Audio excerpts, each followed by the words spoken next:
მოგესალმებით სოფო მივესალმებით ჩვენს მაყურებელს მადლობა ამ შესაძლებლობისათვის. კატასტროფული ამბავი არის, არ ვიცი ხა ელენეთ ვიცი თვითონ ვიცნობ რა მას გამბრაზდება რო გამოვა ამაზე, მაგრამ რა თქმა უნდა გასათავისუფლებელია პატიმრობაში, იმ პატიმრობიდან რომელიც არის აბსურდი. იმ პატიმრობიდან რომელიც არის რაღაც ჩვეულებრივი პოლიტიკური შიზოფრენიის გამოვლინება. პოლიტიკური ადამიანური ყველანაირი ბოროტების აქტი. ადამიანების ასე დაჭერა პოლიტიკური ნიშნით და შემდეგ მათი განადგურების ყურება და ამით სიამოვნების მიღება. ეს არის სადიზმი, ეს არის ბოროტება უბრალოდ. ეს არის წარმოუდგენელიც და ხანდახან სიტყვებს ვერ ვიფიქრებ, რაც შეესაბამება იმ ვითარებას და არ მომდის ხოლმე თავში, გარდა ცუდი სიტყვებისა, რომ აღწერო აი ეს ამ მასშტაბის გათახსირებულობა უბრალოდ, აი ყველაფრისგან დაცლა და აი რაღაცა ქილიკი, დაცინვა და უბრალოდ შიშველი ბოროტება. რომ მხედველობა დაუქვეითობ ზეამაღლობელს, რომ აი ხა ელინეს ჯანმრთელობა გაუარესებულია, რომ ადამიანები ციხეში რომ მიდიან, ქართული ციხე სანატორიუმი არ არის მეგობრებო. ადამიანები ციხეში როგორც ფსიქიურ, ისე ფიზიკურ ჯანმრთელობას იზიანებს. პასუხი იყო რომ ასეთი შემოვიდაო ქრონიკული დაავადებებით, გეგონება ეს არ და თავადვე ყვებიან იმ განცხადებაში რომ ხანდახან კი თითქოს ეს შემამსუბუქებელი იყო საქართველებებიო, მაგრამ არ დამძიმებულაო თან პირველ წინადებაში გვიმტკიცებენ და ალბათობენ სოფო ეს ცინიზმი არის უდიდესი ეს ცინიზმი არის რაღაცა ჩეკისტურ ეპოქაში შეშურდებოდათ ეს ცინიზმი რომლითაც ეს ხალხი ლაპარაკობს რომ ის ანუ აქ კი არ დაემართა შემოვიდა და ესე იყო ანუ რას ნიშნავს ეს რომ შემოვიდა რა მე რა სასამართლო აღარ არის რომელიც საფიხვნო არის სასამართლომ არ გაითვალისწინა ელენეს ჯანმრთელობის მდგომარეობა და ბანერზე გაკეთებული წარწერის გამო ციხეში უნდა გაატაროს წელიწადი ანუ ეს არის პასუხი ამ პრობლემებზე. ეს ხო ცინიზმია, ეს ხო არ არის რაღაცა, ეს ხო გამოსასვლელი არ არის და ეს ცინიზმი შემდეგ იმდენად აბსურდულ ბოროტებაში გადადის, რომ აი ხო ხედავთ აი ამ უწყებამ იქ ადამიანებმა რომელსაც წესი დიპლომები უნდა ქონდეთ რაღაცა ამბანს ცნობდნენ და ელემენტარული აზროვნების ლოგიკას მიყვებოდნენ, გადაწყვიტეს დაждდნენ და გადაწყვიტეს რომ ეს კარგი გამოსავალია, რომ ამას კარგად გაყიდია, რომ თქვა რომ ეს აქ კი არ დაემართა, ესეთი შემოვიდა. ზეამაღლობელიც ეგეთ შემოვიდა. ზეამაღლობელიც ესეთი შემოვიდა. ან ეს რა გამართლება არის? ადამიანებს ვისაც ჯანმრთელობის ქრონიკული და მძიმე პრობლემები აქვთ, ბანერზე წარწერის გაკეთების გამო ის ციხეში უნდა ჩასვა. და მე ითხოვს რომ არა ეს პოლიტიკოსი არ არის პოლიტპატიმარი, იმიტომ რომ ბანერზე წარწერა გაკეთდა და იქ ჩვენთვის დასჯადია. ეს ბოროტი აბსურდი აუცილებლად უნდა მართლა რაღაცნაირი ცინიზმია ამ ქვეყანაში უბრალოდ ეს ძალიან ძვირი უჯდებათ ადამიანებს და აი ამ შედარებისთვის რომ ბანერზე წარწერის გამო ელენე ამ პირობებში დაპატიმრებული ყავს რეჟიმს და თან ჩვენ ვიგებთ რომ ესე იგი მართალი ყოფილა ჟურნალისტური გამოძიებები სამოქალაქო სექტორი რომლებიც საუბრობენ რომ წლების განმავლობაში იპარავდნენ ფულს ქართული ოცნების ჩინოვნიკები მილიონებს ზარცვავდნენ ამ ქვეყანას და ყოველ დღე ჩვენ ვიგებთ რაღაც სქემის ასე ვთქვათ გამოძიებას მათი მხრიდან რომელიც იმ წუთას მათ პოლიტიკურ ინტერესში ჯდება.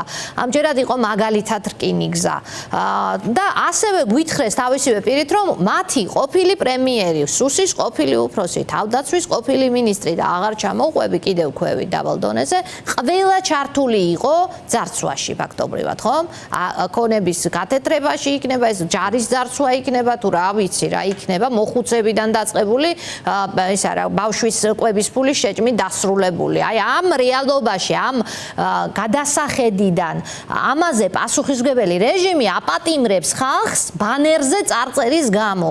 ეს ხომ ნებისმიერ ცივილიზებულ ქვეყანაში გაუგონარი ამბავი იქნება. ვინ აპატიებდა ამას რეჟიმს? არა ბატონ კი, ბატონ რომანს დავეთანხმები ჩემ წინ რომანი ამბობდა ძალიან ხო, სწორი, ეს არის პათოლოგიური დამოკიდებულება. შეხედეთ, ჩვენ ხშირად ვლაპარაკობთ ბევრ რამეში რაღაცა პროპაგანდისტულ მიზანშეწონილობაზე ან პოლიტიკურ მიხვრა-მოხვრებზე, რომელსაც ივანიშვილი აკეთებს თვითონ ტრიუკებს ეძახის მისი მწირი ლექსიკონიდან გამომდინარე.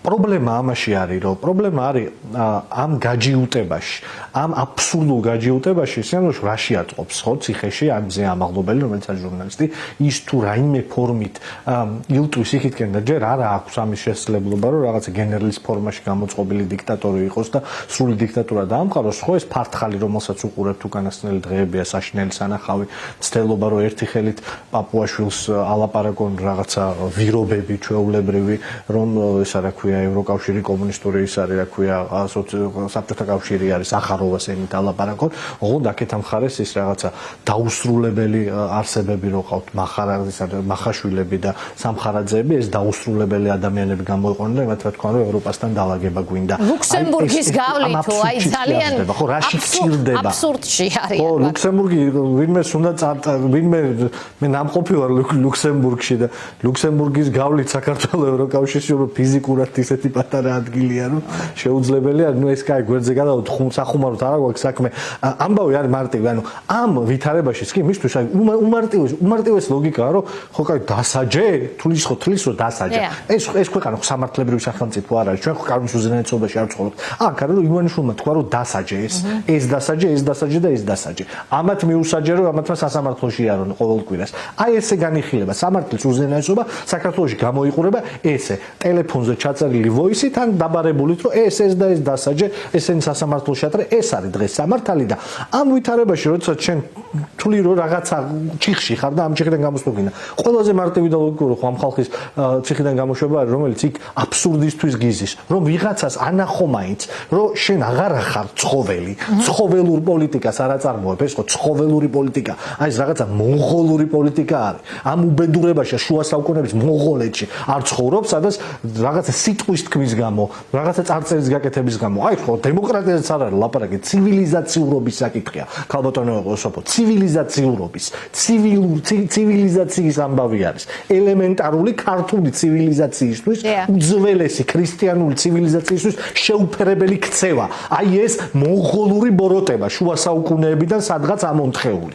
რომ აი დავიჭერ ვინც არ მომწონს ყველას და გამოვკეტავ და აი ესე მინდა და ესე იქნება. ეს ხო ჯოჯოხეთი ამაში ცხოვრება ნორმალური ვისაც გონია, ის ნორმალური არ არის, პირდაპირ ვამბობ ამას, ყველანაირი მორიდების გარეშე ის უბრალოდ ნორმალური არ არის. და ეს არ არის არანორმალურების ქვეყანა, ეს არის ვეფხისტყაოსნის ქვეყანა და ილია ჭავჭავაძის ქვეყანა. ეს არ არის არანორმალურების ქვეყანა. ქრისტიანული ქვეყანაა ეს, 1000 წლეულია უკვე. ამიტომ ამბავი ეს რეზიუმირდება მარტივ რაღაცაში. აი თქვენ სწორად ახსენეთ, ხო? აქეთ ეს აღვირახსნილი ბოროტება და მეორე მხარეს კორუფცია როგორც ცხოვრების წესი. აი აქაც ხო რაღაცა შუა საუკუნეებრივი დამოკიდებულება. მოიპარე, მე დაგიჭერ. ვინც არ მომეწონება, ვინც მეწილს არ გამიყობს, რაღაცა სიგიჟე, ხო? ხო, რატო იჭერ, ან რატო მიუშვი 5 წელი თუ მეტი იყო ის კაცი ეს ფერაძე, რომელიც ივანიშვილის კადრია. გაბატონსოფო, მისი კანტორიდან მოდის ერთ-ერთი, რომელიც არის ეს რა ქვია, საპარტნიორო ფონდი. თანაინვესტირების ბოდიში ფონდი. იქიდან მოდის ეს კაცი. გაძარცვა თელი ქვეყანა აი ამ რაღაც კარიკატორული იმითი, რა ქვია, ჯარფის საქმით. და კოკა გუნცაძე, რომელიც მის ხელმძღვანელად ყავს ივანიშვილს დასმული მარტო პოლიტიკური ნიშნით. კოკა გუნცაძე, რომელიც არის ყველაზე შავრაზმული დაჯგუფების ხელმძღვანელი ქართულ ოცნებაში. კოკა გუნცაძე ერთადერთი საქმე აქვს ოფიციალური გარდა შავრაზმელების მართვისა. ქართულ ოცნებაში ოფიციალური ერთადერთი საქმე აქვს აკონტროლოს რკინიგზის მენეჯმენტი. სად არის კოკა გუნცაძის პასუხისგებლობა? რატო არ არის ამ სიაში ბრალდებულების კოკა გუნცაძე, რომელიც პირადად არის პასუხისმგებელი 13-ოლყუეულ საბჭოს თავმჯდომარე საქართველოს რკინიგზის პირადად არის პასუხისმგებელი იმაზე, რომ ეკონტროლებინა მენეჯმენტის საქმიანობა, როდესაც ამას სახელმწიფო აუდიტი ეუბნებოდა, რომელსაც ამას გამომძიებელი ჟურნალისტები ეუბნებოდნენ. სად არის მისი პასუხისმგებლობა? ის კარგად არის ივანიშვილის კართან ეხლა, ამიტომ მისი პასუხისმგებლობა არ არის. როგორც გაუფუჭდა ურთიერთობა ლილუაშვილთან, დაალპობს ციხეში. გაუფუჭდა ურთიერთობა იმასთან, რა ქვია, ღარიბაშვილთან, დაალპობს ციხეში. აი ესეთი შუა საუკუნეებრივი მონღოლური მართვის მოდელი, რომელიც ივანიშვილმა გადმოიღო პუტინისგან, როგორც ბევრად ცუდი ელფერით იყენებს ამ ყველაფერს. პირდაპირ უთქვა, თქვენ ახსენეთ, ხო, პუტინის ნაკლები პოლიტპატიმარი ყავს, აი ამ ყველაფერს ბევრად უფრო საძაგელი ელფერით იყენებს საქართველოში. კი ბატონო, ასეა, მაგრამ ყველა რეჟიმს აქვს დასასრული საბოლოო ჯამში, მით უმეტეს ისეთ ქვეყანაში, როგორიც ეს არის, აი ამ ფორმებით ადამიანების მიმართ ნულოვანი თანაგრძნობის პოლიტიკით რეჟიმი ვერც პროტესტს არ ჩერებს და ვერც შედეგს აღწევს ამ დროისთვის ეს არის მოცემულობა. მე გემშვიდობებით თუ რამის დამატება გსურთ, თორემ უნდა დაგემშვიდობოთ. დიდი მადლობა. მე ამაში უნდა დაგეთანხმოთ, იცით, ეს არ არის ხშირად ვამბობთ ამას, რომ საქართველოს რუსეთი არ არის. ივანიშვილს დღეს მცდელობა აქვს, რომ ბევრად უფრო მწარე რაღაც მოაწყოს საქართველოში, ვიდრე ამას აკეთებს პუტინი. პუტინს ბევრი დრო დაჭირდა, რომ ეს შეეგუებინა, მაგრამ ქართული საზოგადოება 2000 წლიანი ქრისტიანული საზოგადოება, რომელიც დგას კაცთმოყვარეობის ფასეულობებზე, მე დარწმუნებული ვარ, რომ მისთვის ორგანული არ არის. შუა საუკუნეების მონღოლეთი გადმოტანილი 21 საუკუნეში, მაშინ როდესაც ხედავ, რომ მთელი სამყარო წინ მიდის, რომ ჩვენი რეგიონის, ჩვენზე ჩამორჩენილი ბევრ რამეში სახელმწიფოები ეხა იმ ფანჯარაში აბიჯებენ, რომელშიც ჩვენ უნდა შეგვებიჯებინა იმ კარებში ევროკავშირის შესასვლელში. როდესაც მთელი საქართველო ხედავს, რომ შესაძლებლობებს, ყველანაირ შესაძლებლობებს ვკარგავთ. ჩვენ რეგიონში ტრამპი უდიდეს დერეფანს აკეთებს და ჩვენ რუსეთის უკანა ეზოდ და ჩიხად ვიქცევით, სადაც ვიღაცა ნაძიღრალები ქუჩაში რუსი ტურისტები შეხვდებიან და აფუთხებენ მიტინგებს და ქართულ და უკრაინულ დროშებს და რუსი შვიდკოი ხალხო მიხეილ შვიდკოი